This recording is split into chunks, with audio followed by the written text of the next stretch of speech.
Alors, on est, les Hachem, on avance sans écouter Moran dans la Torah 56, et pour la Refoua et la Yeshua, et tous ceux qui ont besoin, les Hachem, pour la fin de la souffrance et de l'ignorance d'Hachem. Alors, on avait vu la semaine dernière, on avait parlé du souffle du pouls qui venait dans les mains et qui donnait la vitalité, qui venait du cœur et qui allait principalement dans les mains, mais qui allait dans tout le corps. Et Rabbeinu nous a dit que par le fait que maintenant on purifiait les mains, c'est-à-dire ce qui représente le ciel, on avait dit que les mains c'était le ciel, et que de là-bas on recevait les paroles, d'accord? Que la parole elle était faite d'eau et de feu, comme c'est écrit Leolam Hashem Dvarcha Nitzav Bashamayim, que tes paroles se trouvent tout le temps dans le ciel. Nimtza Kshemekablim Adiburim Hayadaim. Donc quand on reçoit les paroles des mains, qui aiment hem prinat shamaim, parce que les mains, elles représentent le ciel, que là se trouvent toutes les paroles. Veikara Kabbalah alede prinat ra'amim.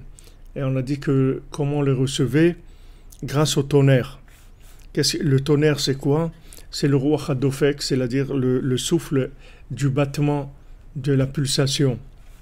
Shenitakan yalede anacha, qui a été réparé par le fait qu'on a soufflé, on a exprimé, on a soupiré. Shealiado nitnasim ayadaim lashamaim, que par le fait qu'on soupire, qu'on souffle, ça fait élever les mains au ciel. Ki haruach hadofek sheolech umenashev unampet sakol, parce que le souffle qui est ce battement-là, cette pulsation, qui va et qui souffle et qui nettoie tout, qui balaye tout. Veikar ba'yadaim, particulièrement dans les mains. On avait vu que il va dans tous les membres, mais particulièrement dans les mains, parce que les mains c'était ce qui était le plus en contact avec la matière, et c'était ce qui était le plus actif dans le corps. Zeprinat ra'amim. Ça c'est le principe du tonnerre. Prinat yar'em bashamayim Hashem, comme c'est écrit Hashem, il va faire du tonnerre dans les cieux. Ki hayadaim prinat shamayim, parce que les mains elles représentent le ciel. Vesham kol hadiburim, et dans le ciel, c'est-à-dire dans les mains et dans le ciel se trouvent toutes les paroles. Beprinat leolam Hashem dvarcha nitzav bashamayim. Donc pour toujours tes paroles Hashem elles se trouvent dans le ciel. Nimtza shemekablim adiburim hayadaim, zeprinat kaasher diber Hashem beyad. Donc quand on reçoit les paroles du ciel, des mains, c'est comme il est écrit kaasher diber Hashem beyad, comme Hashem a parlé avec la main, c'est-à-dire dans la main. Aneimar b'Moshe b'shar neviim, Kisham kol hadiburim misham mekablim otam, qui est dit au sujet de Moshe Rabbeinu et tous les autres prophètes, parce que c'est là où se trouvent toutes les paroles, et c'est de là où tous les prophètes y reçoivent leurs paroles, puisque c'est la parole d'Hachem.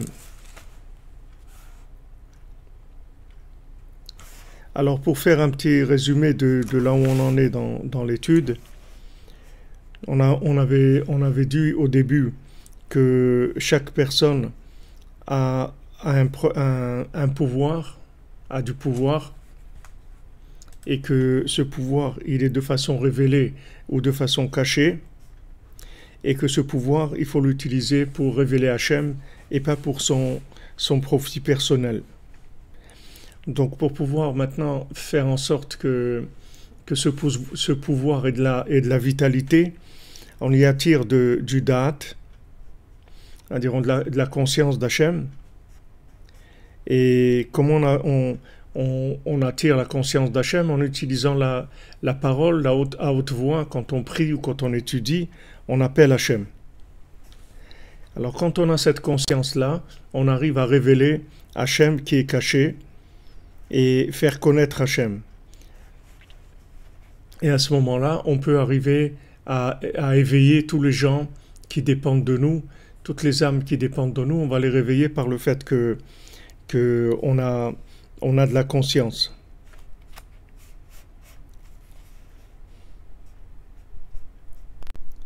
Et on avait dit que la Torah qui se trouve dans les endroits les plus éloignés, c'est-à-dire dans la Astara, chez Betocha Astara, c'était la Torah la plus élevée. Et quand maintenant on arrivait à tirer du date de la conscience, alors on arrivait à envoyer de l'éveil dans ces endroits-là, très éloignés.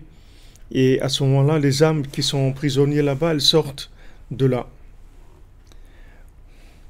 Donc on avait dit que du côté de la Gdusha, on cherche la conscience. La sainteté, c'est la recherche de la conscience d'Hachem.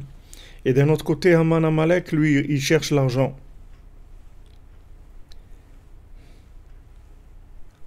Et on avait dit qu'à Shavuot, la fête de Shavuot, de Matan Torah, du don de la Torah, et le mikvé, c'était la 50e porte. Et de là-bas, on a tiré de la miséricorde totale. Et la miséricorde totale, c'était quoi? C'était la conscience d'Hachem, puisque s'il y a la conscience d'Hachem, alors ça adoucit complètement la rigueur.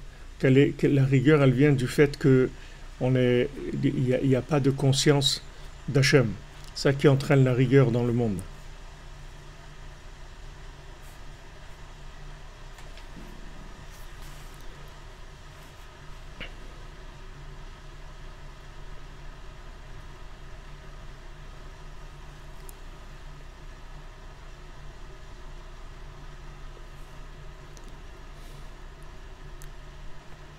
On avait parlé aussi de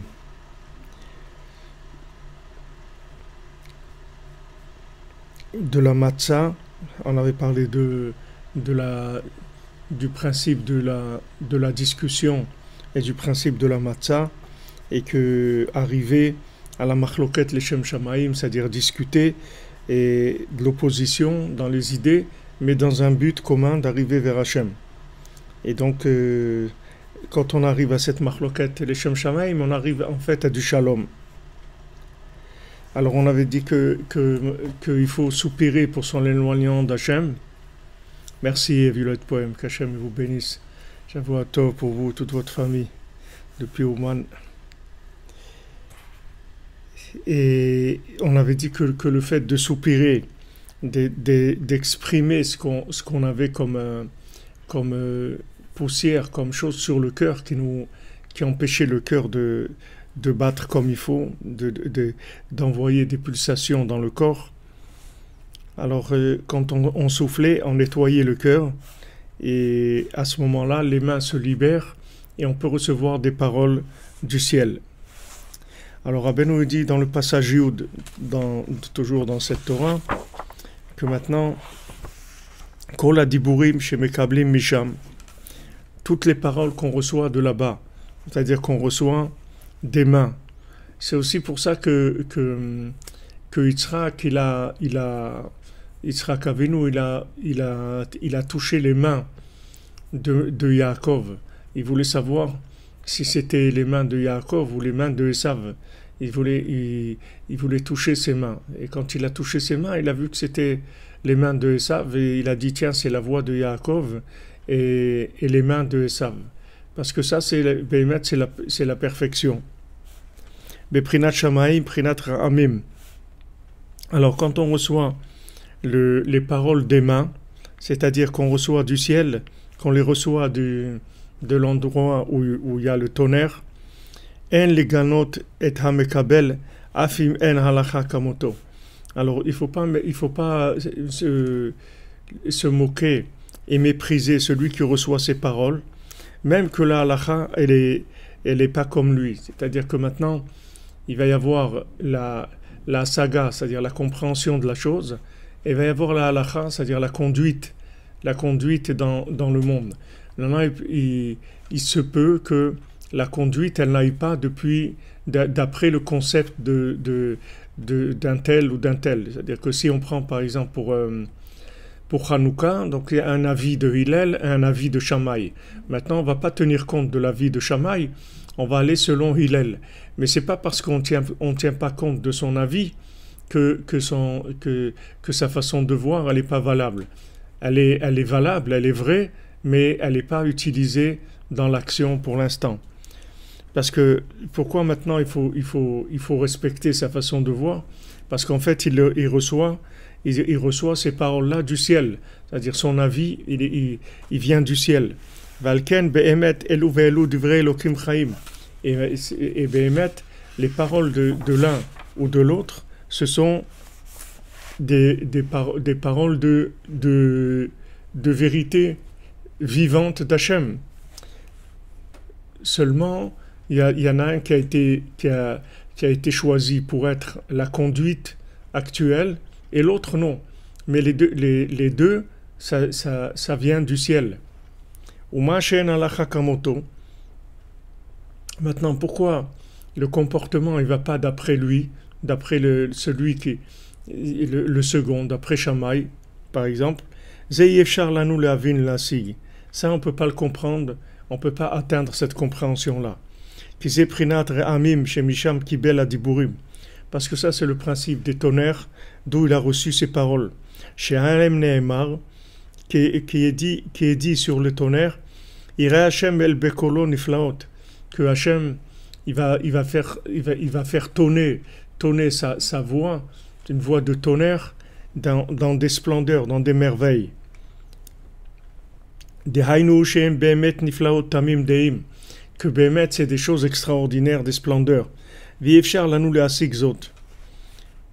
Et on ne peut pas comprendre ça. C'est-à-dire que maintenant, comment maintenant on... Merci Eric Romain peut-être pour la référence. Une voix divine a émergé, a proclamé. Les deux avis sont les paroles du Dieu vivant. Cependant, la halakha sera tranchée selon l'avis de Beth Hillel. Donc la Gemara et Rouvin. Merci, Maître Razak, tu es rapide comme l'éclair. C'est-à-dire que maintenant, nous, on ne peut pas comprendre que quelqu'un a raison, que ce qu'il dit c'est vrai, et pourtant c'est pas applicable, c'est pas appliqué.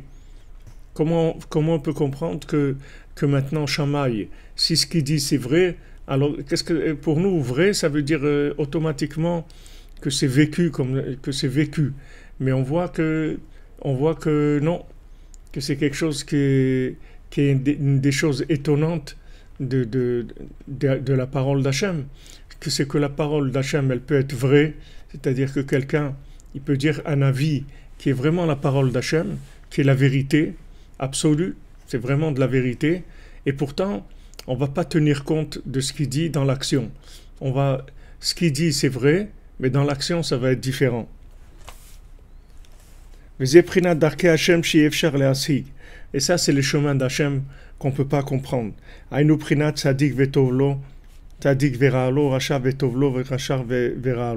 Ça, c'est le chemin d'Hachem qu'on ne peut pas comprendre.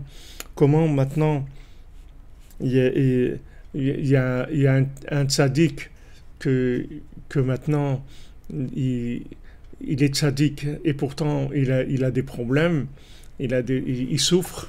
Et comment quelqu'un qui est un rachat, qui est un mécréant, il est dans l'opulence et dans le bien-être, etc. On ne peut pas comprendre ça. Même Moshe Rabbeinu, il n'a pas pu comprendre ça. C'est-à-dire comment ça se fait que le vrai est dans la souffrance et que le mensonge est dans la réussite. Comment c'est possible ça?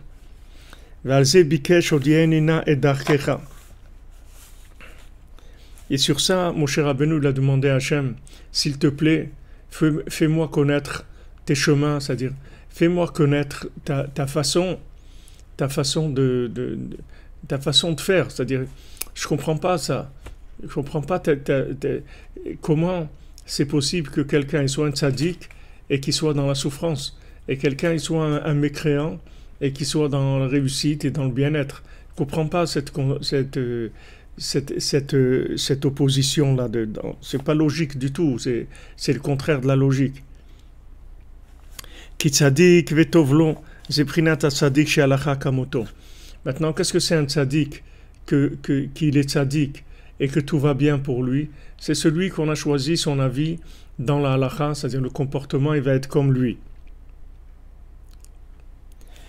Tzadik veralo, zeprinat tzadik she'alacha kamoto. Qu'est-ce que c'est un tzadik et qui est dans la souffrance, et pourtant c'est un tzadik? C'est le tzadik qu'on n'a pas choisi son avis pour trancher le comportement. Veze prinat aracha shemekurav le'atzadik she'alacha kamoto racha veralo. Veze prinat aracha shemekurav le'atzadik she'alacha kamoto. Maintenant, il y a un racha, il y a un mécréant qui se rapproche du tzadik, et maintenant que la halacha elle est comme lui, et il y a un rachat un mécréant, ça va pas bien pour lui, c'est-à-dire qu'il est dans la souffrance. Ça, c'est le rachat qui se rapproche du tzaddik, que la halacha, elle n'est pas comme lui.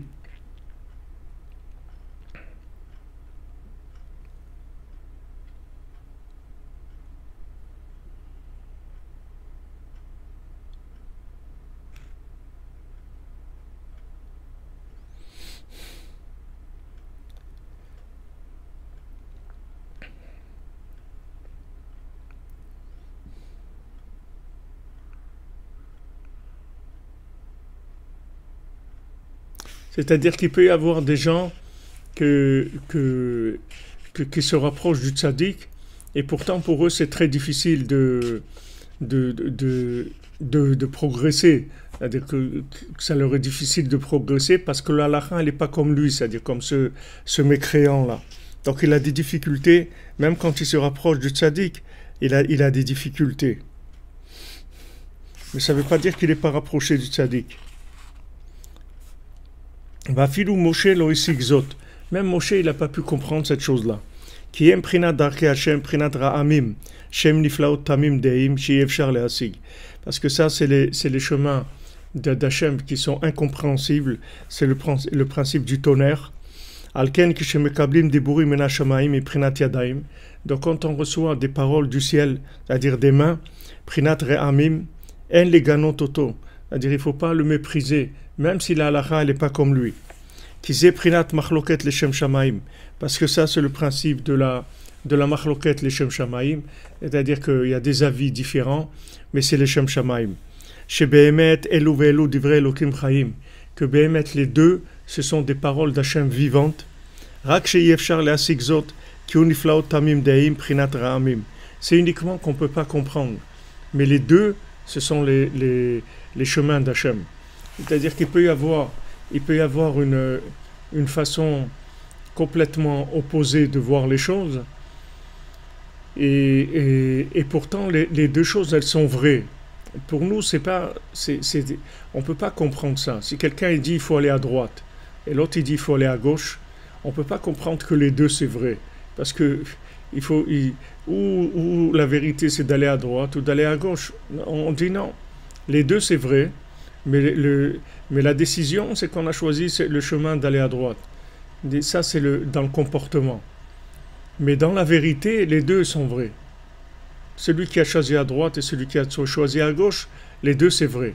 Alors ça doit aussi nous donner à nous de la force, c'est-à-dire dans la patience, dans notre vie, de savoir que des fois on peut avoir raison, et pourtant on va pas, cette vérité elle va pas être acceptée comme étant comme une vérité actuelle, c'est-à-dire que elle va être reportée à un moment propice. Comme Shammai, il y a un jour où on va vivre comme Shammai, c'est-à-dire quand Mashiach viendra, alors on vivra comme Shammai, mais pour l'instant non. Alors dans la vie aussi, il faut savoir que c'est pas que la vérité qui fait qu'elle devient concrète, c'est-à-dire qu'elle est acceptée, c'est qu'il y a un côté contextuel, c'est-à-dire dans la vérité. C'est-à-dire la vérité, elle est aussi contextuelle. Comme on avait vu que quand on prie, alors c'est sûr que notre prière, elle est acceptée. C'est sûr que quand on insiste, on demande à Hachem, c'est sûr que notre prière, elle est acceptée. Mais maintenant, dans le temps, quand est-ce que ça devient contextuel? Ça, c'est autre chose. C'est quelque chose qui est caché de nous. On ne sait pas. On ne sait pas. Toutes nos prières, Hachem, il les écoute. Hachem, il les aime. Et il a beaucoup de plaisir de nos prières. Et nos prières, elles font des choses extraordinaires. Seulement, dans le contextuel, c'est pas toujours que ça se voit. Pas toujours qu'on va le voir dans le contextuel. C'est-à-dire, il va y avoir un moment qui va être propice pour que cette chose-là se réalise. Un moment qui va être propice. Comme ce que je vous ai dit de Rabbi Nathan. Il a dit à celui qui s'est éloigné parce qu'il n'avait pas d'enfant, il a dit, regarde, tu t'es éloigné parce que tu n'as pas d'enfant.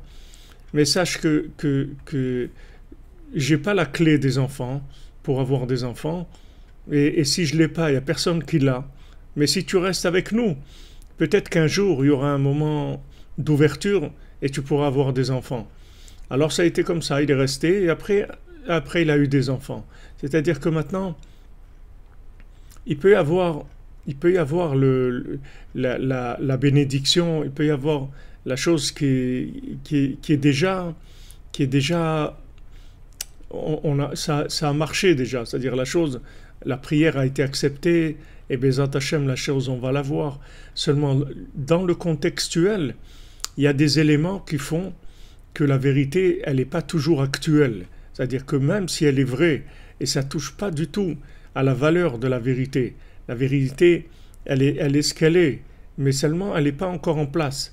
Comme Rabbeinu a dit, voilà, moi j'ai mis en place tous les outils pour Mashiach, c'est-à-dire voilà les outils. Mashiach, il va utiliser les outils que j'ai révélés. Seulement, de l'amener maintenant, ce n'était pas possible. Il fallait attendre. Ce n'était pas possible que cette vérité, elle devienne actuelle au moment du vivant de Rabbeinu. Mais cette vérité, elle a déjà, tout est réglé, tout est fini, tout est en place. Seulement, dans le contextuel, c'est difficile de parler de temps. C'est-à-dire que comment adapter la vérité avec le temps, ça c'est des secrets d'Hachem, on ne peut pas savoir. Et pour nous c'est difficile parce que nous, quand quelque chose est vrai, pour nous ça doit s'appliquer si c'est vrai. Pour nous on ne peut pas comprendre comment quelque chose est vrai et pourtant ça ne s'applique pas. Et c'est vrai, ça n'empêche pas que c'est vrai. Alors ça demande, si vous voulez, ça demande beaucoup de patience, beaucoup de émouna, et surtout savoir que en fait, le bien qu'il y a en nous, le bien qu'il y a dans l'humanité, il va triompher. Il n'y a aucun problème. C'est sûr qu'il va triompher. Seulement, dans le contexte, on ne sait pas, c'est-à-dire dans le temps, on ne sait pas quand est-ce que cette vérité, elle va devenir applicable, viable. Elle peut être pour certaines personnes, pour certains groupes de gens, pour d'autres non. Pour l'instant, non. Mais ça va venir, le contexte, il va venir.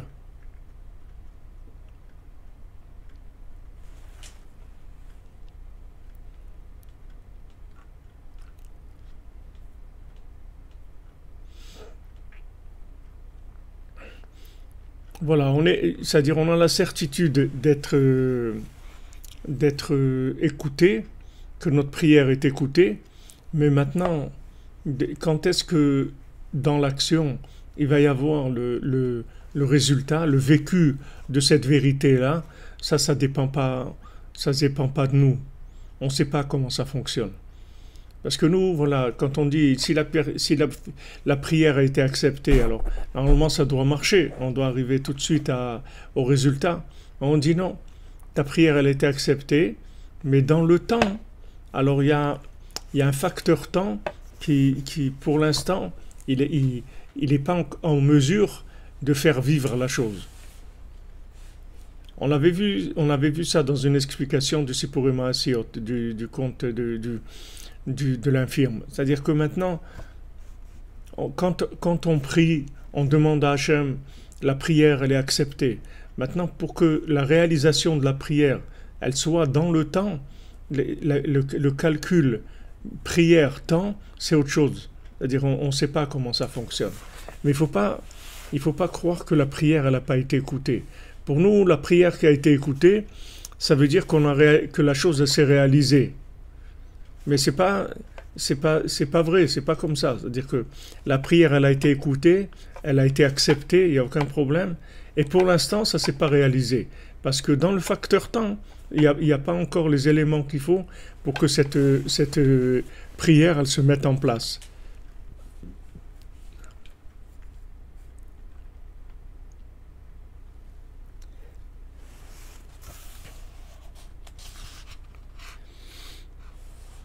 Vezé Perouche, alors Rabbeinu dit dans le passage 11 dans la Torah, et c'est l'explication de Berucho Shamaim Shifra Cholela Yadon Arash Barach, Hen Elektzot Drachav, Uma Shemetz Davar Nishma Bo, Veraam Gvurotav Miid Bonan.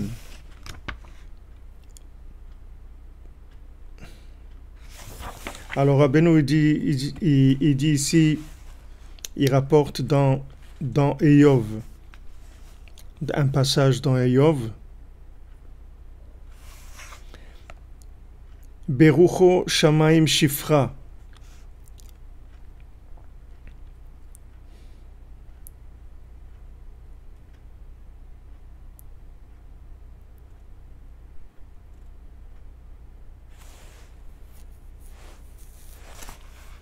Alors, donc Rabbeinu maintenant, il rapporte ce qu'il a dit avant, c'est-à-dire la notion qu'il a mise, qu'il a révélée avant. Maintenant, il va la concrétiser dans la vie de Yov. Yov,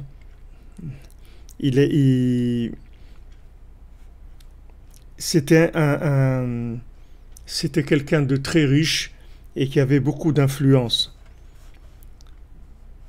C'est-à-dire qu'il a utilisé son pouvoir pour influencer les autres. Et il a été éprouvé par Hachem avec de grandes épreuves, avec des astarot, c'est-à-dire des incompréhensions totales, c'est-à-dire qu'il ne comprenait pas du tout les chemins d'Hachem par rapport à lui.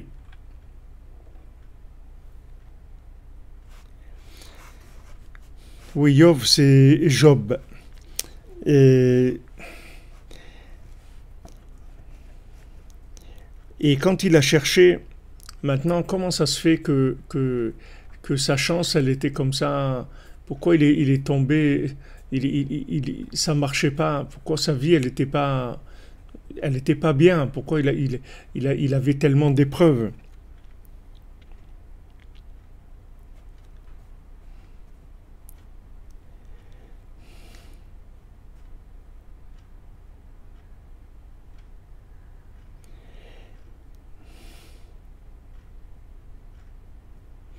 Et il avait beaucoup d'épreuves parce que les gens, ils interprétaient ces épreuves, les épreuves qu'il avait, comme étant le résultat de fautes qu'il avait faites. On dit, ouais, parce que tu fais des fautes, c'est pour ça qu'il t'arrive ça. Alors il était dans l'Astara chez Betor l'Astara. Mais Yov, il disait, non, moi j'ai pas fauté.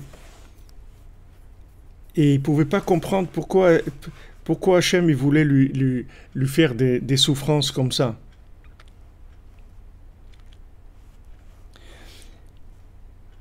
Et après, quand il a compris que la comportement d'Hachem, il était au-delà de sa compréhension, il a commencé à prier pour le shalom et pour la refoua, pour la paix, pour la guérison. Et le verset maintenant que Rabbeinu l'apporte ici, c'est une des paroles que Yov dit, qui parle entre lui et son ami Beldad.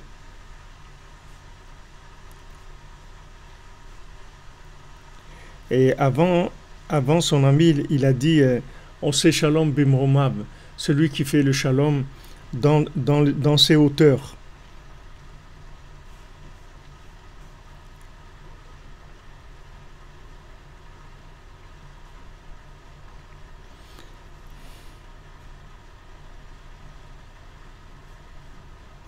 Et lui, il lui disait, regarde, si tu veux maintenant avoir le shalom d'Hachem, c'est-à-dire si tu veux avoir la refoua, si tu veux que ça marche bien pour toi, alors tu dois d'abord réparer les mains, c'est-à-dire tu dois faire tchouva, et à ce moment-là, tu auras le shalom et tu auras la refoua. Et Yov, lui, il lui a répondu, c'est pas vrai. Il dit, dans le ciel, il y a des concepts qui sont opposés. Donc, il n'y a que Hachem qui peut les comprendre. Et ça, c'est le tonnerre. Et les paroles extraordinaires d'Hachem.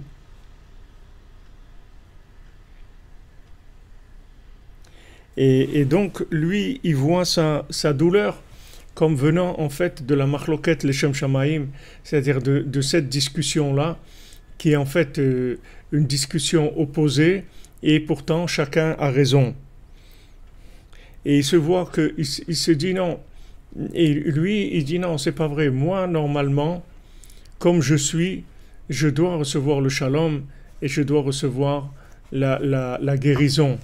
Mais maintenant, pourquoi toi, tu vois que pourquoi je ne suis pas Béchalom, pourquoi je n'ai pas la guérison, c'est parce que tu interprètes que je ne suis pas en accord avec Hachem et que Shalom, Hachem il est en train de me punir parce qu'il m'en veut, parce que j'ai fait des bêtises. Hachem veut me punir pour des bêtises, mais ce n'est pas vrai. C'est pas vrai. Moi, je suis bien avec Hachem. C'est-à-dire que j'ai aucun problème de ce côté-là. Mais maintenant, pourquoi ma vie, elle est à l'envers comme ça fait partie de la Machloket Leshem Shamaim. Machloket Leshem Shamaim, ça veut dire que maintenant, ma vie, c'est-à-dire ce que je suis, c'est vrai. Et pourtant, ma vie, elle est à l'envers.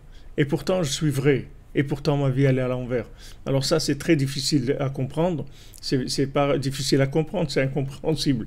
Mais c'est le Emet la Mito, c'est la vérité d'Hachem. C'est-à-dire que les comportements d'Hachem, ils ne sont pas dans la logique comme nous on les comprend. Yov, Bémet, c'était un tzaddik. Et il n'avait aucun problème. Seulement, sa vie, elle n'était pas la vie d'un tzaddik, c'est tout. C'est-à-dire, ce n'était pas une vie réussite. C'était pas la réussite. Sa vie, elle ne correspondait pas au niveau qu'il avait.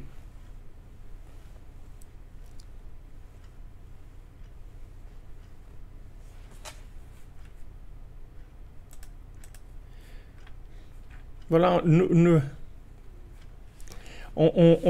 c'est-à-dire que, voilà, exactement. Sa souffrance, elle vient, c'est-à-dire, c'est comme la halakha qui n'est pas pratiquée. Merci pour la mise en forme, Mlle Frima. C'est-à-dire que, en fait, c'est la halakha, mais cette halakha, elle n'est pas pratiquée. C'est-à-dire que maintenant, c'est quelqu'un qui est un tzaddik, mais son côté de tzaddik, il n'est pas pratiqué. C'est-à-dire que dans la pratique, en fait, il a la vie comme un rachat. C'est-à-dire, si on rentre dans la logique, on dit voilà ce qui lui arrive, c'est à cause de ça c'est à cause de ses fautes, c'est pour ça qu'il est comme ça. Alors que c'est faux, c'est pas vrai. Comme le Ham Israël, avec toutes les souffrances que l'a eu le Ham Israël, toutes les souffrances du Ham Israël, les gens peuvent croire que voilà, parce qu'il faute, il fait des bêtises, c'est pas vrai. C'est pas vrai. C'est-à-dire que c'est pas parce que maintenant la vie est sous cette forme-là que ça veut dire que la personne elle est mécréante ou elle a des problèmes. Et l'autre côté aussi, c'est pas parce que la personne elle a une vie réussie qu'elle est bien. Elle peut avoir une vie réussie et elle n'est pas bien. Et pourtant sa vie apparemment elle est réussie. Tout ça c'est dans ce monde que c'est comme ça. Merci Yehuda Genassia, Shavua Tov. Bracha ve'atzlacha pour la Mechina, pour Binyamin ben Esther et Yehuda. Bezrat Hashem she'atzliach. La bracha de Rabbeinu, Bezrat Hashem, depuis le Tzion de Ouman. Donc ça, si vous voulez, ça balaye beaucoup de problèmes. Ça balaye beaucoup de problèmes. On voit ça dans l'infirme, parce que Bémet, l'infirme, on voit qu'il se pose pas de questions. Vous voyez, comment ça se fait que j'ai voulu faire du commerce et que ça n'a pas marché, que je me suis fait tout voler, j'ai mis des années avant de mettre de côté de l'argent, et voilà, maintenant j'ai tout perdu, etc. Et il n'est pas du tout dans ça. il n'est pas rentré dans cette chose-là. Lui, il fait ce qu'il a à faire, c'est tout. Il fait ce qu'il a à faire dans le moment où il se trouve. Maintenant, il est dans une situation, il est dans une situation très difficile où il rampe, il mange de l'herbe, il est paralysé, etc. Ses jambes ne fonctionnent pas du tout, mais il peut quand même ramper. Alors il rampe et il avance, c'est tout. Mais il n'a pas de question. Il n'a pas de question parce que, si vous voulez, la situation dans laquelle il se trouve, elle ne correspond pas à ce qu'il est vraiment. C'est-à-dire que, normalement, si vous voulez la situation qui correspond à ce qu'il est, alors il devrait être sur un carrosse en or et réussir, avoir tout pour lui, etc. Et pourtant, c'est pas comme ça. Mais il n'a pas de question sur les chemins d'Hachem. Il ne se pose pas de questions. Donc maintenant, quand Yov il discute avec ses amis, alors ses amis l'accusent, ils lui disent ouais, parce que tu es quelqu'un, tu fais des choses pas bien, etc. C'est pour ça qu'il t'arrive ça. Et lui il dit non, c'est pas vrai. C'est pas vrai, c'est pas vrai. Moi je sais moi je sais que mon cœur il est shalem avec Hachem, moi je suis bien avec Hachem, j'ai aucun problème. Mais ma vie, elle correspond pas à ça. C'est-à-dire qu'elle n'est pas adaptée. C'est pas la pratique de ça.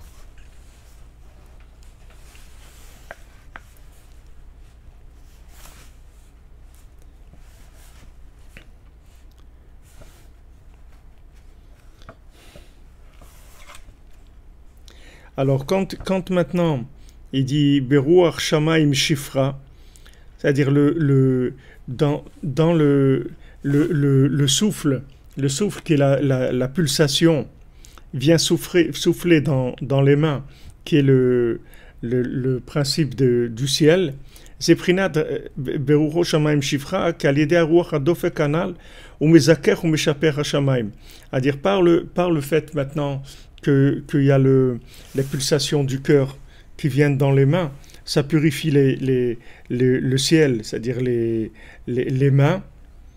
Nisa levavenu el kapaim el vashamaim. C'est-à-dire on va lever nos mains, notre cœur, on va lever vers nos mains et nos mains vers le ciel. Veze cholela yado nachash bariach, shalideze ose chalal be'ayadaim.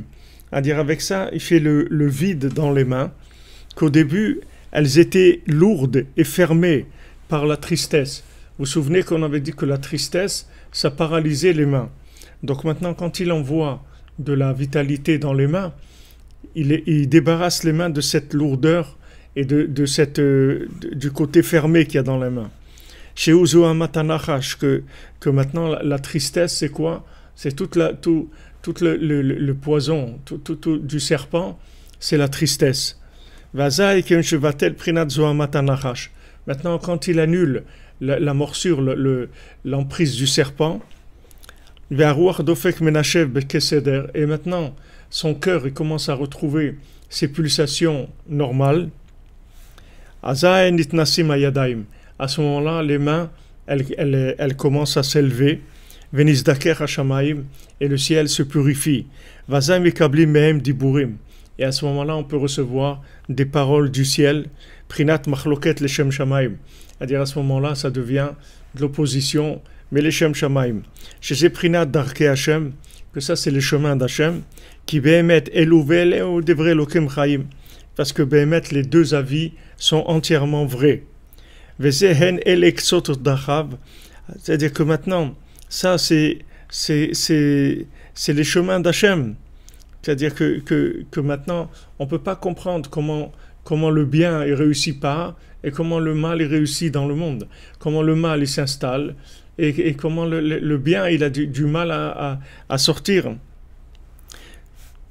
Ça, c'est le tonnerre qui sont des pélés, des choses qui sont complètement étonnantes et sur lesquelles il n'y a pas de réponse logique du tout. C'est-à-dire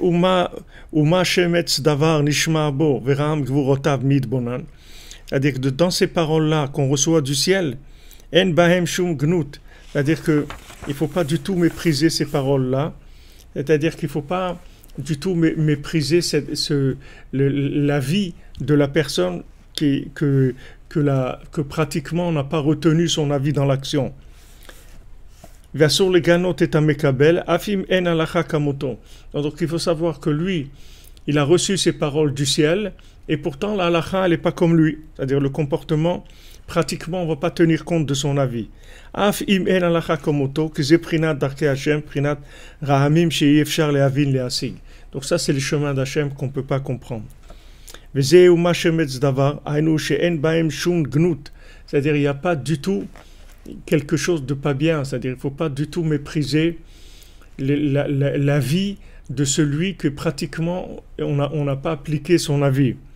Af imel alacha kamoto kviram gvurotav mitbonan, parce qu'on ne peut pas comprendre les tonnerres d'Hachem qui sont des choses qui sont extraordinaires, qui dépassent l'entendement. Veprinat iram Hashem el bekolo niflaot ki beemet elu divrei Elokeim chaim. Parce qu'en fait, les deux avis sont complètement vrais et ce sont les paroles d'Hachem, mais on ne peut pas comprendre comment ça fonctionne.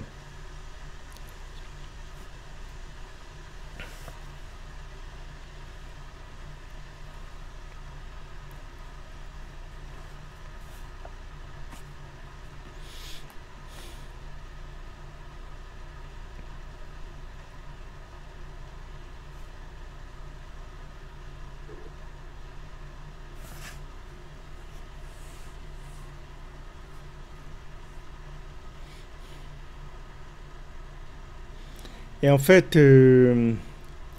dans l'année où Rabbeinu il a dit cette Torah-là, cette Torah, Rabbeinu l'a dite au printemps, et cette année-là, c'était dur pour Rabbeinu, il se passait des choses très dures pour ses enfants, ses petits-enfants, et ils avaient des maladies, et ça faisait très mal à Rabbeinu, il souffrait beaucoup de ça. Et lui, il a attribué le fait qu'il avait cette souffrance-là sur les chemins d'Hachem qui sont incompréhensibles. Et Rabbeinu, à ce moment-là, il a raconté une histoire de Rabbi Chaim Vital. Rabbi Chaim Vital, c'était le Talmid, le grand Talmid, le grand élève du Harizal. Alors une fois, le Rabbi Chaim Vital, il a insisté auprès du Harizal pour qu'il lui révèle un certain secret, des secrets de la Torah. Et le Harizal, au début, il a refusé. Et il lui a dit, écoute, si je te révèle ce secret-là, ça va me coûter très cher. Je vais beaucoup souffrir si je te révèle ce secret. Mais le Rabbi Chaim Vital, il n'a pas compris vraiment combien c'était difficile pour le Harizal de lui révéler ce secret et les conséquences que ça allait avoir. Donc il a insisté pour que le Harizal il lui révèle le secret. Et à la fin, le Hari HaKadosh, il lui a révélé ce secret en lui disant « J'ai pas le choix, puisque maintenant toute ma venue sur terre, elle était pour réparer ton âme. » C'est-à-dire le Harizal, en fait, il est venu pour Rabbi Chaim Vital. C'est-à-dire que toute la raison pourquoi le Harizal il est venu dans ce monde, c'est que pour Rabbi Chaim Vital, c'est-à-dire que c'est Rabbi Chaim Vital qui a révélé toute la Torah du Harizal. C'est comme Rabbeinu avec Rabbi Nathan.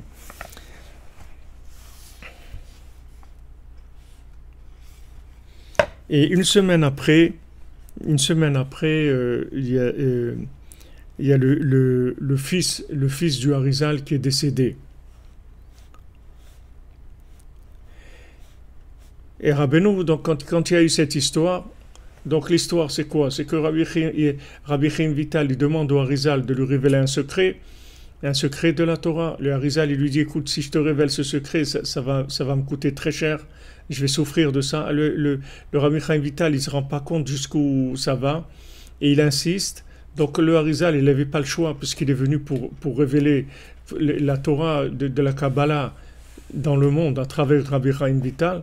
Donc il lui révèle ce secret, Et après, une semaine après, il y a son fils Hachem Ishmor qui est décédé.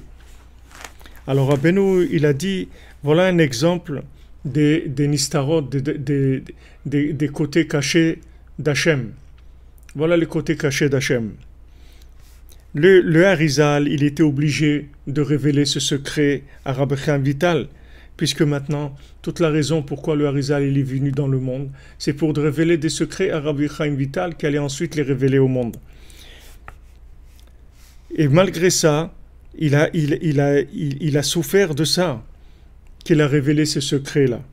Alors Rabbeinu, il a continué, et il a dit comme ça, il a dit bien que maintenant, Rabbeinu il révèle des grands secrets cachés de la Torah, que ça c'est son travail, c'est son but sur terre, de révéler ces secrets pour amener la refoua à toutes les âmes, pour guérir les âmes. Et malgré ça, comme le Harizal, il a un sével nora, il souffre tellement terriblement à cause de ça. Et Rabbeinu, il avait 8 enfants. Merci Yael H. qu'Hachem vous bénisse. Amen, qu'on puisse mettre en pratique les enseignements de Rabbeinu, qu'on puisse les vivre. Qu'Hachem vous bénisse, Shavua Tov pour vous et votre famille, que des bonnes nouvelles. Donc Rabbeinu, il avait 8 enfants. Shne banim veshesh banot. Rabbeinu, il avait 2 garçons et 6 filles. Shne banav kwokem kumogam shtaimi benotav. Alors maintenant, donc Rabbeinu, il avait 8 enfants, d'accord, 2 garçons et 6 filles.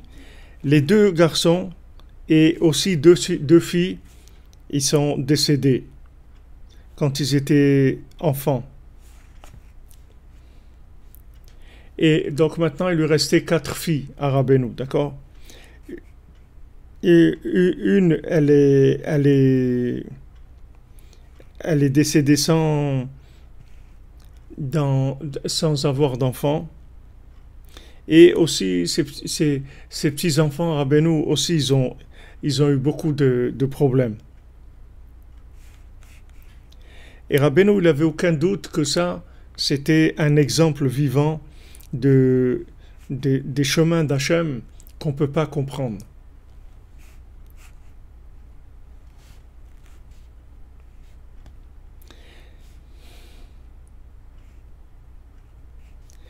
Et donc ça, c'est, si vous voulez, ce que Rabbeinu il a dit quand il a dit cette Torah, et que Béhémet, il était en train de la vivre dans une souffrance qui était incompréhensible logiquement, puisque Rabbeinu, il est venu que pour faire du bien dans le monde. Rabbeinu, il n'est pas venu pour autre chose. Rabbeinu n'a jamais profité de ce monde, il n'a jamais pris quoi que ce soit de ce monde. Rien du tout. Il ne devait pas avoir une souffrance comme ça, c'est-à-dire que logiquement. Mais c'est ce chemin d'Hachem qu'on ne peut pas comprendre. Alors il y a des remazim, c'est-à-dire des allusions dans la révélation des secrets de la Torah. Merci Suzanne Zohari, qu'Hachem vous bénisse, Shavua Tov pour vous et votre famille, Bénat Hachem. C'est la bracha et la protection de Rabbi Nachman. C'est-à-dire qu'il y a des révélations des secrets de la Torah et aussi de la souffrance, de cette souffrance-là qui vient, où Rabbeinu, il parle dans la Torah que de Astara Shebetara Astara, c'est quelque chose qui est extrêmement élevé, parce que ça, c'est Astara Shebetara Astara. C'est-à-dire que c'est vraiment incompréhensible. Comment la souffrance, elle vient à des justes. Ok, des gens qui ont fait des bêtises et tout, ils souffrent, comme on dit, et ils ont le retour de ce qu'ils ont fait. Mais quelqu'un qui est un tzaddik, comment ça se fait qu'il souffre? Donc ça, c'est Astara chez Betorah Astara. C'est Hachem, il est complètement caché dans. Voilà la miséricorde d'Hachem là-dedans. Donc ça, c'est la Torah d'Hachem Mamash. C'est-à-dire quand on dit Kim Betorah Hachem Repzo, c'est-à-dire que la Torah d'Hachem Mamash, c'est-à-dire c'est une Torah qui est incompréhensible. Comment on peut comprendre ça? Qu'un tzaddik comme Rabbeinu il souffre, qu'un tzaddik comme le Harizal, parce qu'il a révélé un secret, et que ce secret, il devait le révéler. Et c'est bien qu'il l'ait révélé, il devait le faire. Et pourtant, il lui arrive ce qui lui arrive. C'est Astara chez Betorah Astara, c'est-à-dire on ne comprend pas du tout. Comme maintenant les, les paroles de la Torah de Rabbeinu, elles sont dans un niveau extrêmement élevé de Da'at, alors normalement elles devraient amener une bénédiction et une guérison totale. Malgré ça, une fois que ces secrets de la Torah ils ont été révélés, ils restent cachés parce que les gens ils sont encore en exil par rapport à ça. Et ils ne peuvent pas les recevoir. C'est-à-dire qu'il y a un décalage. Il y a un décalage dans le temps. C'est-à-dire que les choses, elles sont arrivées. Mashiach, il est arrivé. Tout est en place. Et où il est? C'est-à-dire on ne le voit pas. C'est-à-dire dans le temps, il n'est pas rentré encore. Mais il est là. C'est-à-dire il est là, tout est là. Tout a été mis en place. Mais dans le temps, il n'y a pas eu la connexion avec le temps. Donc il n'y a pas eu la révélation encore. Alors on supporte, c'est-à-dire que il y a de la souffrance dans le monde.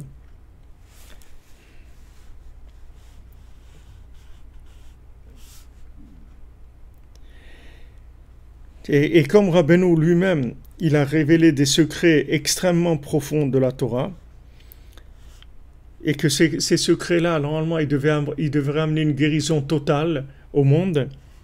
Lui-même, il a souffert de ça. C'est-à-dire que, de la même manière que Rabbeinu, il a amené tous les outils pour Mashiach, c'est-à-dire il a terminé, comme il a dit, j'ai terminé, c'est-à-dire voilà, tout est là, tout est terminé. Maintenant que cette fin-là, dans le concept, elle rentre dans le temps. Pour l'instant, ça ne s'est pas réalisé. Mais c'est sûr que ça va se réaliser. Mais pour l'instant, ça ne s'est pas réalisé. Alors ça, c'est quelque chose d'Astara chez Betocha Astara. C'est très très difficile de comprendre ça. Comment maintenant la Géoula, elle est là? Comment les outils de la Géoula, ils sont là? Comment Mashiach, il est là? Et comment, dans le temps, ça sort pas. Alors, où il est là? Ou c'est les outils de Mashiach ou non? Nous, on ne peut pas comprendre que quelqu'un, vous dites quelqu'un, il a guéri, mais il est toujours malade. Mais alors, s'il a guéri, il doit plus être malade.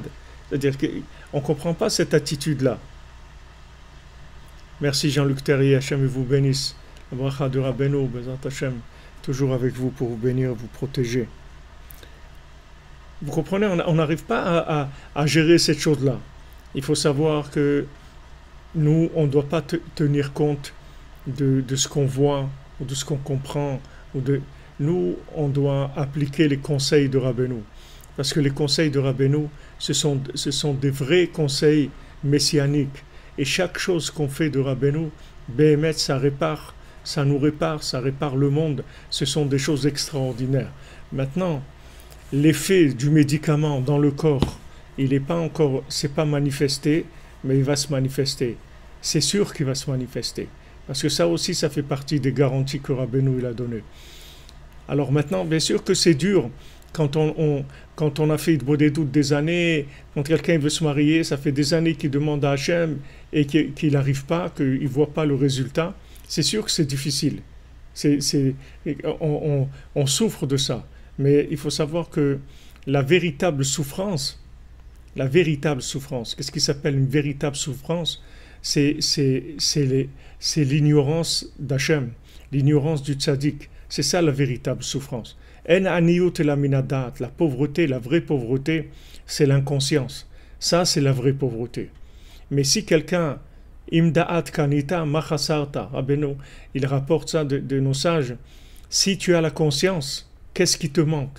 Il te manque rien. Pourquoi nos sages disent ça? Pourquoi ils nous disent, si tu as la conscience, il te manque rien? Mais voilà, il me manque. La personne dit, voilà, j'étais à Ouman, j'ai prié, j'ai été 15 fois, 20 fois, 30 fois à Ouman, j'ai prié, je fais de Bodédout tous les jours, j'ai demandé tellement de fois, mais je vois pas de résultat. Je vois pas de résultat. Il faut savoir que ça fait partie des secrets de la Torah, c'est des secrets d'Hachem. C'est des secrets d'Hachem, c'est-à-dire on ne peut pas comprendre. Mais par contre, ce que vous pouvez être sûr, c'est que celui qui ne fait pas ça, Lui, il a perdu. Ah, maintenant, vous avez l'impression qu'il a gagné. Attendez, vous allez voir. Quand ça va être la fin, vous allez voir qui est-ce qui a gagné, qui est-ce qui a perdu. Mais pour l'instant, Esav, il fait le beau, il fait le malin, il se montre comme quoi il a réussi, il domine le monde, etc. Mais sachez que c'est toute de la paille, sa réussite. Il n'y a aucune réussite chez Esav. Esav, c'est un échec total. Et comme il a pleuré au début, parce que Yaakov lui a pris toutes les brachot, il va pleurer à la fin aussi, parce qu'il ne va rien voir du tout. Et quand il va devenir devant Hachem et qu'il va lui demander « Mais moi, j'ai fait des choses dans le monde qui ont servi à ta révélation », Hachem il va lui dire « Je te donne rien du tout, parce que toi, tu n'as jamais fait ça dans l'intention de me révéler. Toi, tu as fait ça pour tes plaisirs, pour ce que tu avais envie de profiter de ce monde. Donc, tu n'as aucun salaire sur ça. » Donc à la fin, l'amertume de Esav, s'il ne fait pas de tchouva, mais Bezat Hachem, il va faire tchouva, s'il ne fait pas de tchouva, ça va être des pleurs encore beaucoup plus que ceux du début. Parce qu'en fait, c'est pas vrai. Sa réussite, elle est fausse. De la même manière que nous, notre échec, il est faux. Parce qu'on n'a pas échoué. Qu'est-ce que c'est échouer? C'est ne pas connaître Rabbeinu, c'est ne pas faire Itbo des doutes, c'est ne pas se lever à Chatzot, c'est ne pas faire Tikkun HaKlali, c'est ne pas être Bessimcha, c'est ne pas venir à Ouman. Ça s'appelle échouer. Ça, c'est de l'échec.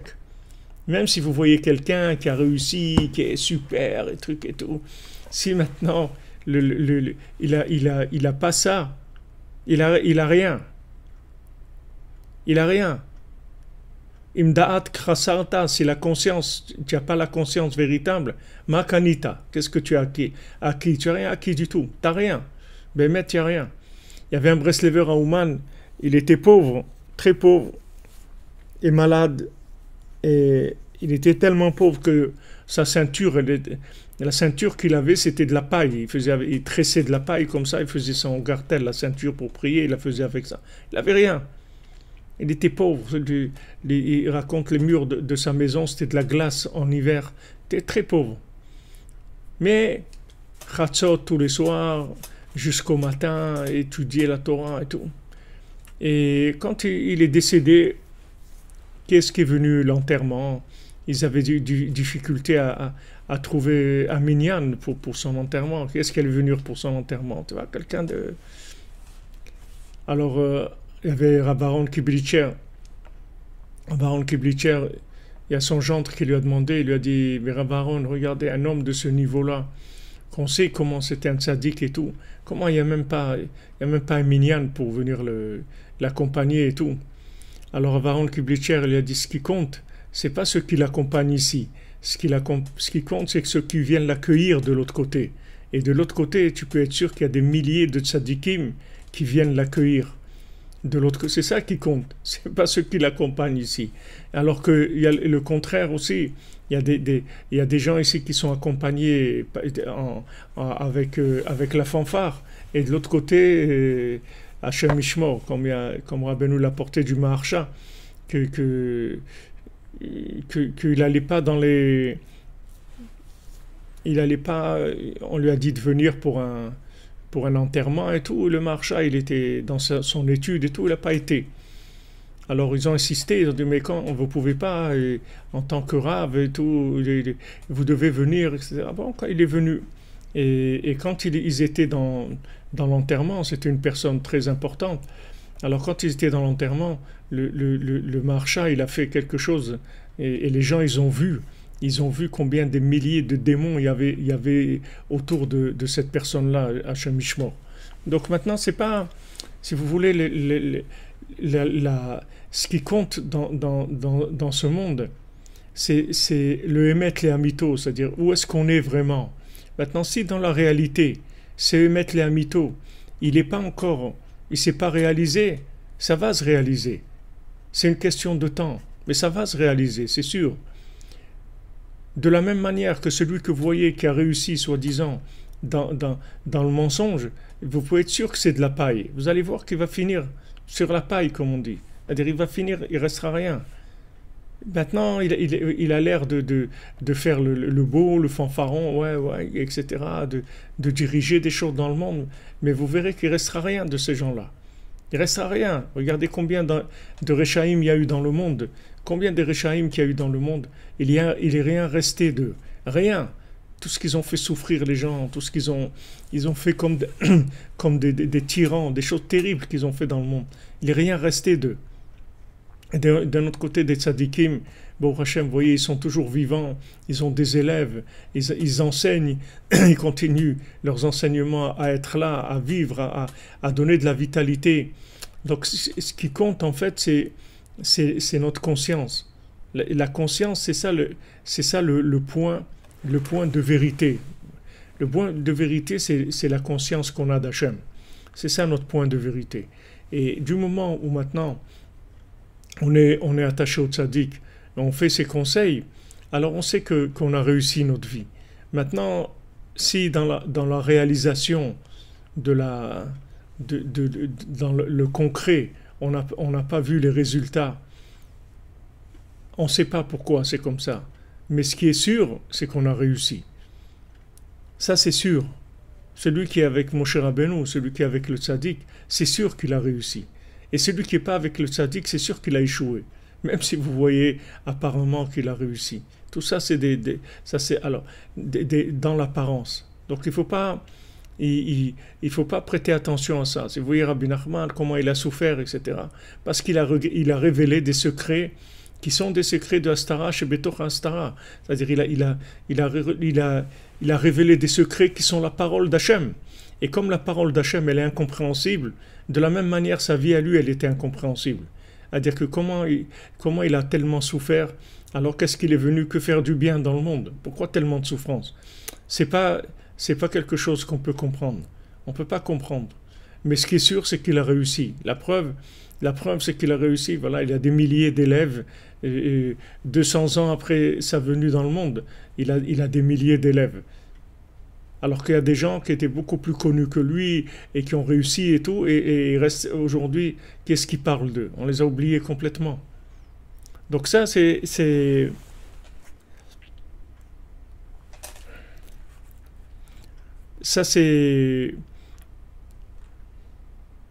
le bien, c'est sûr qu'il est il est plus agréable.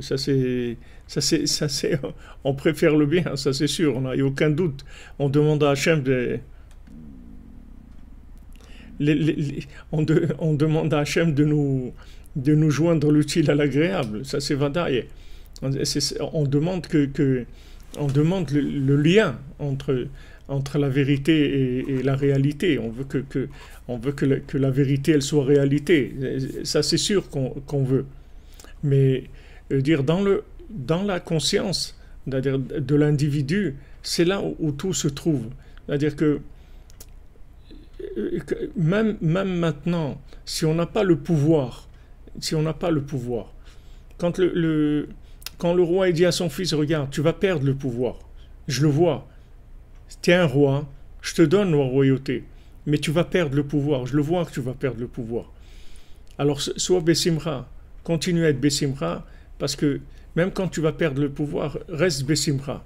Maintenant, le pouvoir, il a perdu le fils du roi, le prince, il a reçu la royauté et tout, il a perdu le pouvoir. Seulement, il était un roi, c'est-à-dire ça n'a pas changé qu'il était un roi. Donc son père il lui a dit, regarde, tu es un roi, c'est-à-dire tu as une conscience de roi. En fait, tu as une conscience de tzaddik. Tu as une conscience de tzaddik. Tu es dans la cordonnerie, tu te lèves à Chatzot, tu fais de beaux doutes, tu fais Tikkun HaKlali, tu fais du bien, tu fais tout ce que tu peux de bien, et tu ne veux que faire du bien. Est-ce que maintenant tu as des plans dans la tête de faire du mal à des gens, de détruire des gens, de faire de la destruction? Tu n'as pas ça du tout. C'est pas ça qui t'intéresse. Toi, tu veux que du bien, tu veux faire le bien, tu veux être bien, tu veux faire le bien. C'est ça que tu veux, c'est ça, ta conscience, elle est là-dedans. Ah, maintenant, au niveau du pouvoir, il y a des problèmes d'infirmité dans les jambes. Ok, ça c'est un autre problème. Ça va venir. On va te délivrer. Sois patient, on va te délivrer. Merci Sylvia Tovekou. Quand vous dites que les pleurs ils se transforment en diamants de bénédiction. Amen. Amen. Qu'Hachem vous protège et vous bénisse. Soudra béni. Vous comprenez, c'est-à-dire que maintenant, quelqu'un qui se lève à Chatzot, c'est un tzaddik. quelqu'un qui fait de beaux doutes, c'est un tzaddik. Quelqu'un qui vient au Ouman, c'est un tzaddik. Quelqu'un qui fait Tikkun Klali, c'est un tzaddik. Ah, maintenant, il voit qu'il n'arrive pas à être tzaddik dans la réalité. Ok, c'est pas une question. C'est pas une question. Voilà, Shammai aussi, c'est un tzaddik, il a raison 100%.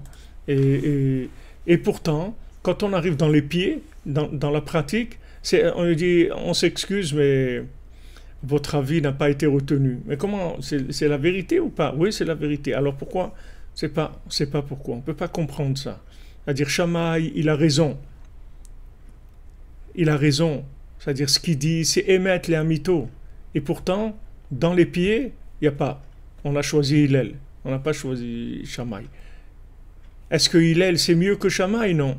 Est-ce que Shammai, c'est mieux que Hillel? Non. Les deux, c'est vrai. Les deux, c'est la parole d'Hachem. Ils ont le même degré de vérité. Seulement, dans le concret, il y en a un qui a été retenu, l'autre non.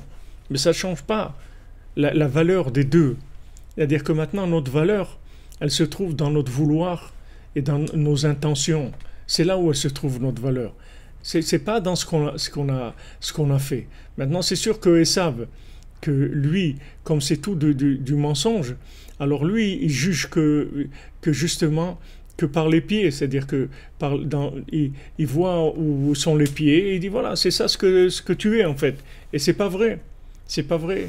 Quelqu'un peut être comme Yov, un grand sadique. Et pourtant, dans sa vie, c'est pas reluisant, c'est pas tellement, il n'arrive pas à faire des choses extraordinaires.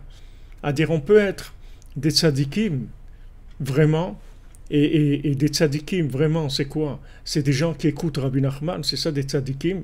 À dire, on l'écoute, Eved Rabbi Nachman Anochi, on est d'accord avec lui, on est soumis à lui, on veut faire ce qu'il a dit de faire, on lui fait confiance. Et on fait tout pour faire les conseils qu'il nous a donnés. Donc on est des tzadikim. Maintenant, dans le vécu personnel de notre vie, nos jambes, elles sont flageolantes, c'est-à-dire qu'elles partent dans tous les sens. Ça, c'est les secrets d'Hachem. On ne sait pas pourquoi c'est comme ça. On ne sait pas pourquoi le pouvoir, il est caché. Pourquoi on est dans Astara chez Betoch Astara. On ne sait pas. Nous, on n'est pas, nous, Béhémet, on n'est pas dans Astara chez Betoch Astara, on est juste dans Astara, c'est tout. C'est-à-dire, comment ça se fait qu'on est des tzadikim dans notre vouloir, on est des tzadikim dans notre intention, on n'a que du bon vouloir et des bonnes intentions. C'est tout ce qu'on a. C'est toute notre vie, c'est que ça. On veut faire que le bien, on veut qu'il y ait du bien. On veut faire que ce que Hachem y veut. C'est tout ce qu'on veut. On veut que ce que Rabbi Nachman nous a dit, on veut le vivre, le faire, etc. Voilà. On fait tout ce qu'on peut pour ça. Et d'un autre côté, on voit qu'on a que les pieds, ils suivent pas, que la halakha, elle n'est pas comme nous. C'est-à-dire que quand on veut marcher, halakha, ça veut dire marcher. Halikha, c'est marcher. C'est-à-dire quand on veut marcher, alors c'est l'infirme, c'est-à-dire on n'arrive pas à marcher. Non seulement on n'arrive pas à marcher, il y a des moments où on ne tient pas debout, et il y a des moments où on rampe et on manque de l'herbe. On dit voilà, continue, ne te pose pas de questions. Toi, continue à faire ce que tu as à faire. Et après, il y a le diamant. Après, il y a le diamant qui arrive. Mais dans quelles conditions il arrive, ce diamant-là? Dans quelles conditions? Quelles conditions? Alors que normalement, c'est quelqu'un qui trouve un diamant comme ça, un pélé, quelque chose de pélé plein, une merveille, d'une splendeur, quelque chose de merveilleux, d'extraordinaire. Comment il le trouve dans la racine d'une herbe sous terre, pendant qu'il est en train de ramper depuis je ne sais pas combien de temps, en train de manger de l'herbe, comme un animal abandonné dans la forêt, etc. Vraiment, les conditions de la mise en scène de la Géoula, elles sont vraiment pas, c'est vraiment pas Hollywood. Vraiment, ça correspond pas du tout à Hollywood. Vraiment pas. Mais il faut pas vous inquiéter. Vous regardez ce qui compte, quel est votre vouloir, quelles sont vos intentions. Ça, c'est ce que vous êtes. Ça, c'est votre réalité. Maintenant, que la halakha, elle soit comme vous ou pas, c'est-à-dire que maintenant, que vos pieds, ils correspondent à votre vouloir et à votre intention ou pas, ça c'est quelque chose qu'on ne peut pas comprendre pourquoi c'est comme ça. Pourquoi les pieds ne suivent pas, on ne peut pas comprendre. Mais c'est sûr qu'ils vont suivre. C'est sûr qu'à un moment, ils vont suivre.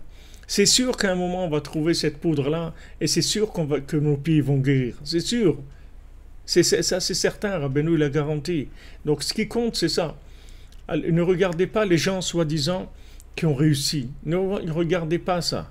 Le Harizal, que Rabbeinu il parle, quand Rabbi Chaim Vital il venait dans les cours du Harizal, alors le Rabbi Chaim Vital, il a amené d'autres Mekoubalim avec lui de Tzfat. Il y avait beaucoup de Mekoubalim à Tzfat.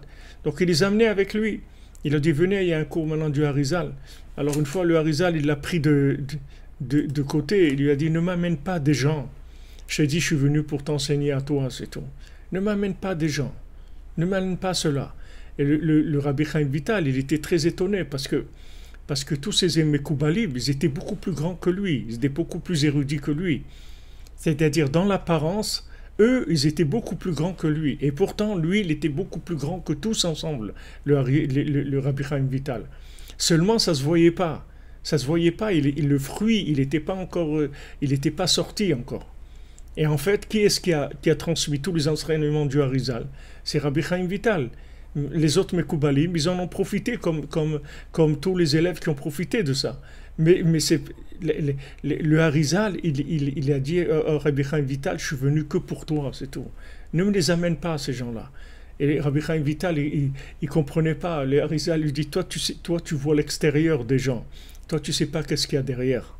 Donc, écoute-moi, viens seul. Je vais étudier avec toi seul. Ne m'amène pas ces gens-là.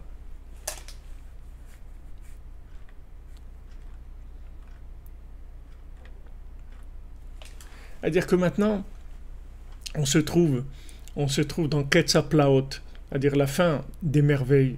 Et justement, c'est ce qui s'applique, ces pélés-là, qui dit ici, ces choses merveilleuses dans le comportement d'Hachem. C'est un pélé. Rabbi Nathan, il dit c'est écrit que le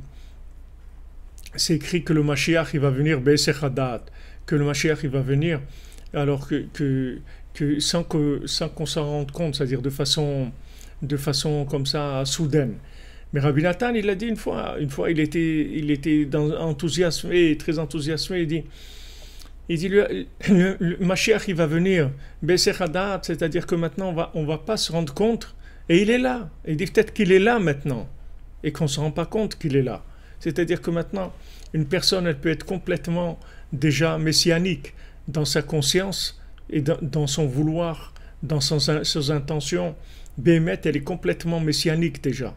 Elle vit de façon messianique déjà. Mais ses pieds, ils ont pas fait de mise à jour par rapport à ça. Ils n'ont pas la mise à jour. Donc elle est malheureusement, quand on est dans la galoute de Esav, dans l'exil de Esav, ça met des doutes sur la valeur de la personne. C'est là où il faut utiliser la Emouna et se renforcer et faire confiance au tzaddik et dire c'est lui qui a raison, moi je comprends rien. Rabbeinu dit tu fais Hitbo des doutes, cette journée elle est réparée complètement. Donc voilà, chaque jour que je fais Hitbo des doutes, ma journée elle est réparée. Une journée réparée, ça veut dire que je suis un tzaddik, oui. Ça veut dire tous les jours de ma vie où j'ai fait Hitbo des doutes, c'est des jours de tzaddik. Donc voilà, je suis un tzaddik, c'est tout. Ah, maintenant j'ai une vie comme elle est, ça je comprends pas, c'est des secrets de la Torah. C'est des secrets, je comprends pas. Les secrets d'Hachem, je ne les comprends pas.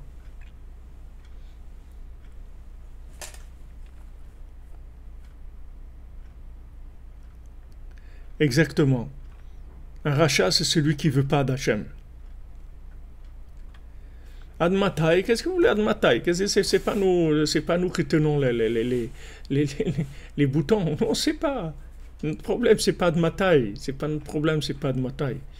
Notre problème, c'est maintenant de faire rentrer tous les gens, l'humanité, dans la cordonnerie de Rabbeinu. C'est ça notre travail. Notre travail, c'est ça. C'est pas... Nous, on doit faire rentrer les gens dans la conscience du tzaddik, dans la conscience du bien qu'ils ont en eux, dans la connexion avec Hachem. C'est ça notre travail. Tout ce qu'on a, c'est pour partager avec ces gens-là, pour essayer de les faire rentrer dans la conscience divine. Mais maintenant, la fin du match, quand l'arbitre il va siffler, il va dire c'est fini, c'est pas notre, on sait pas, c'est pas notre souci à nous. Nous, notre souci, c'est comment diffuser la parole d'Hachem. Ce qu'il faut que vous sachiez, c'est que quand vous avez aidé quelqu'un à faire Hitbo des doutes, à faire Chatzot, à faire Tikkun HaKlali, cette personne-là a réparé son passage sur terre. Et toutes les vies qu'elle a eues avant, et toute sa famille, et tout est réparé. C'est ça le principal. Maintenant qu'on ne vit pas la Géoula dans la fanfare, ça viendra. Pour l'instant, il n'y a pas la fanfare. Mais il y a la Géoula. La Géoula, c'est ça. La Géoula, c'est d'étudier Rabbeinu tous les jours. C'est de se faire Chatzot, de faire Hitbo des doutes, de vouloir faire du bien, de faire Tikkun HaKlali. C'est ça la Géoula. Qu'est-ce que c'est être la Géoula? Donc on est dans la Géoula. Seulement, il y a une partie des pieds qui n'est pas en place.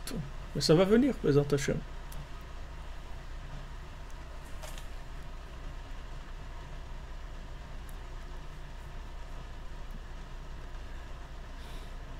Voilà les amis. Exactement.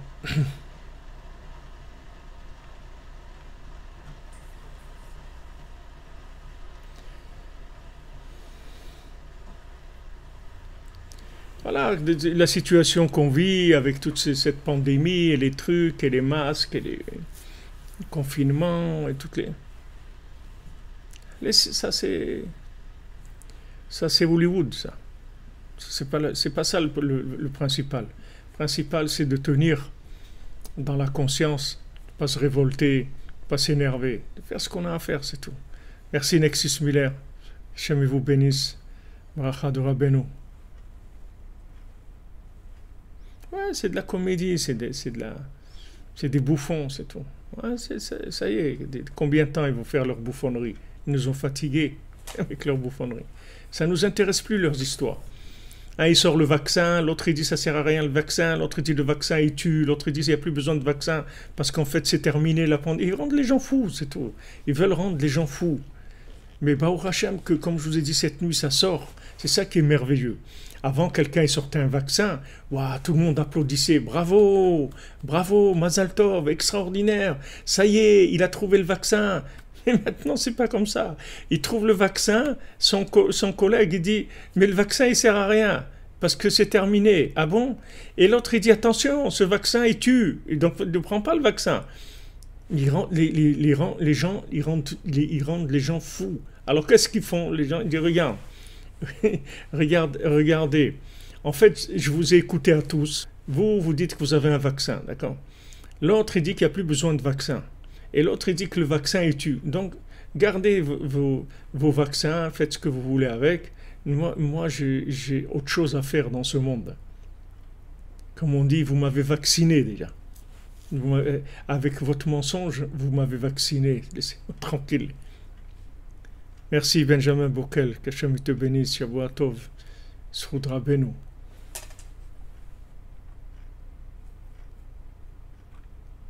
Comprenez? Ils nous ont fatigués.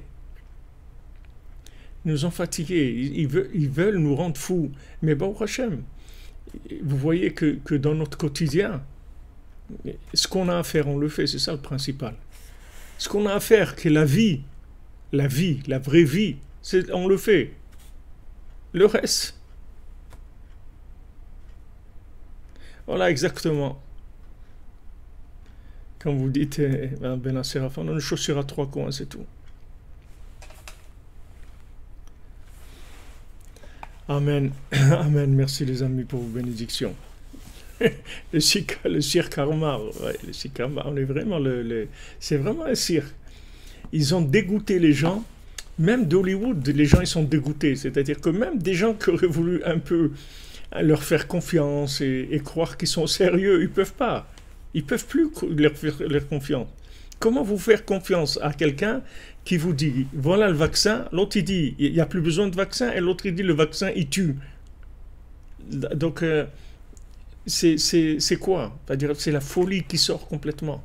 La folie elle sort complètement. Baruch Hashem qu'on est dans la conscience et on n'est pas dans la folie. Ashrenu, qu'Hachem nous garde. Les Olam Baed dans ce monde, dans l'autre, qu'on soit toujours dans l'attachement à la conscience, toujours dans la vérité, toujours dans le bon vouloir, toujours dans les bonnes intentions. Et ça va se réaliser. Il y aura un moment où tout va se réaliser. Pour l'instant, on est encore comme des bâtisseurs, des gens qui sont des classes pilotes, des promoteurs. Mais on est déjà dans la Géoula. Ce qu'on vit, c'est la Géoula. Celui qui fait les sortes de Rabbeinu, qui est attaché à Rabbeinu, qui fait ses conseils, il est déjà dans la Géoula. Mamash vit la Géoula. Maintenant, ça va être généralisé, ça va être officialisé. Mais il faut de la patience et de la persévérance. Et il ne faut pas tout le temps regarder les résultats, parce que les résultats, comme on les voit, ils ne correspondent pas aux véritables résultats. Les véritables résultats, Baruch Hashem, Rabbeinu il nous les a garantis déjà. Ça, c'est extraordinaire, qu'il nous a donné les choix déjà. Tu te rends compte qu'est-ce que ça veut dire, les outils de Mashiach, il nous a donné. C'est pour ça qu'il dit à Rabbi Nathan, tu sais pourquoi tu n'es pas joyeux toute la journée? Parce que tu ne sais pas quel mérite tu as eu de te rapprocher de moi. On ne sait pas le mérite que c'est que Rabbeinu nous a donné les outils messianiques. Ça veut dire que maintenant, quand vous faites Itbodedut, Tratzot, Tikkun HaKlali, Uman, Simcha, vous êtes en train de vivre Mashiach. Vous êtes dans Mashiach. Voilà les outils de Mashiach. Qu'est-ce qu'il va faire Mashiach? Il va convaincre les gens de faire Itbodedut, de faire Tratzot, de faire Tikkun HaKlali. C'est tout ce qu'il va faire, ce qu'on est en train de faire maintenant. Il va pas faire quelque chose d'autre. Il va pas amener quelque chose d'autre dans le monde. La seule chose, c'est que ça va devenir évident pour tout le monde et il y aura des pieds, c'est-à-dire il va y avoir des vies correspondantes à ce niveau de conscience, c'est tout. Mais celui qui est là-dedans, ça y est, il est dans Jean Mashiach. Il y a vraiment de quoi être joyeux. Il y a vraiment de quoi être joyeux. Et surtout quand vous voyez que Hollywood, il se décompose complètement. Il se décompose, ils ne savent pas quoi faire. Un dit il faut enfermer, l'autre il dit il faut ouvrir, l'autre il dit enlève les masques. Mais les masques, l'autre il dit enlève-les, c'est ça qui amène le virus. Mets les masques, t'approche pas, ne parle pas, ne va pas, ne te réunis pas. Vous voyez qu'ils ne savent pas du tout quoi faire. C'est-à-dire jamais on a vu des gouvernements aussi paumés que ça. Ils ne savent pas du tout comment réagir à ça. Mais ça c'est merveilleux pour nous. C'est merveilleux parce que ça nous détache du mensonge. Ça nous détache complètement. Quand on dit que Esav c'est de la paille, vous le voyez que c'est de la paille. C'est-à-dire ils ne savent pas comment réagir. Alors voilà, nouvelle décision de reconfinement. On va reconfiner le reconfinement qui a été reconfiné. Qu'est-ce qu'ils font? Ils se moquent de qui?